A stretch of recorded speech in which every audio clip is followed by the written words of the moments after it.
بسم اللہ الرحمن الرحیم۔ حضرت علی علیہ السلام کے گھر میں سب نے روزہ رکھا۔ حضرت فاطمہ زہرا علیہ السلام کے دو چھوٹے بچے، انہوں نے بھی روزہ رکھا۔ مغرب کا وقت ہونے والا ہے اور سب کے سب مصلی بچھائے رو رو کر دعا مانگتے ہیں۔ حضرت فاطمہ زہرا علیہ السلام دعا ختم کر کے گھر میں گئی اور 4 روٹی بنائیں۔ اس سے زیادہ اناج گھر میں نہیں ہے۔ پہلی روٹی اپنے شوہر علی علیہ السلام کے سامنے رکھ دی، دوسری روٹی اپنے بڑے بیٹے حسن علیہ السلام کے سامنے رکھی، تیسری روٹی اپنے چھوٹے بیٹے حسین علیہ السلام کے سامنے، اور چوتھی روٹی اپنے سامنے رکھ لی۔ مسجد نبوی میں اذان ہونے لگی، سب نے روٹی سے روزہ کھولا، مگر دوستوں وہ فاطمہ تھی جس نے آدھی روٹی کھائی اور آدھی روٹی دوپٹے سے باندھنے لگی۔ یہ معاملہ حضرت علی علیہ السلام نے دیکھا اور کہا کہ اے فاطمہ، تجھے بھوک نہیں لگی؟ ایک ہی تو روٹی ہے، اس میں سے آدھی روٹی دوپٹے میں باندھ رہی ہو۔ فاطمہ زہرا علیہ السلام نے کہا، اے علی، ہو سکتا ہے میرے بابا جان محمد صلی اللہ علیہ وآلہ وسلم کو افطاری میں کچھ نہ ملا ہو۔ وہ بیٹی کیسے کھائے گی جس کے باپ نے کچھ نہ کھایا ہوگا؟ فاطمہ علیہ السلام دوپٹے میں روٹی باندھ کر چل پڑی۔ ادھر ہمارے نبی صلی اللہ علیہ وآلہ وسلم مغرب کی نماز پڑھ کر آ رہے تھے۔ حضرت فاطمہ علیہ السلام کو دروازے پر کھڑا دیکھ کر حضور کہتے ہیں، اے فاطمہ، تم دروازے پر کیسے؟ فاطمہ نے کہا، اے اللہ کے رسول صلی اللہ علیہ وآلہ وسلم، مجھے اندر تو لے چلیں۔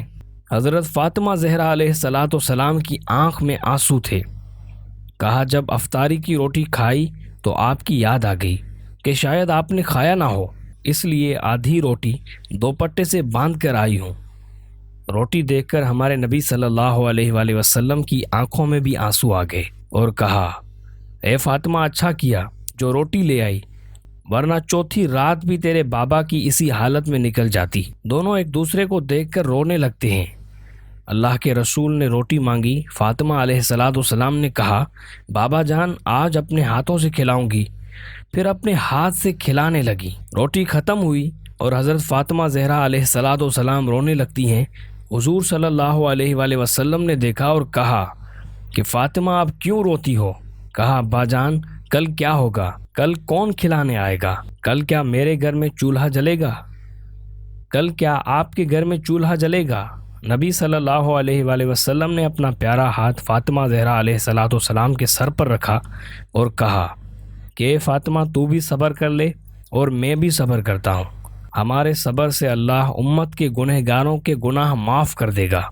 یہ ہوتی ہے محبت جو نبی صلی اللہ علیہ وآلہ وسلم کو ہم سے تھی، امت سے تھی۔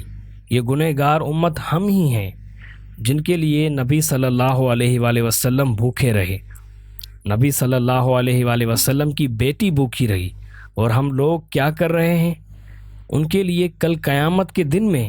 اور آپ سب لوگ کیا جواب دیں گے؟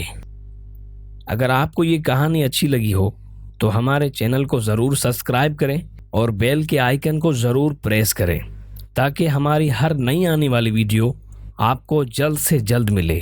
شکریہ۔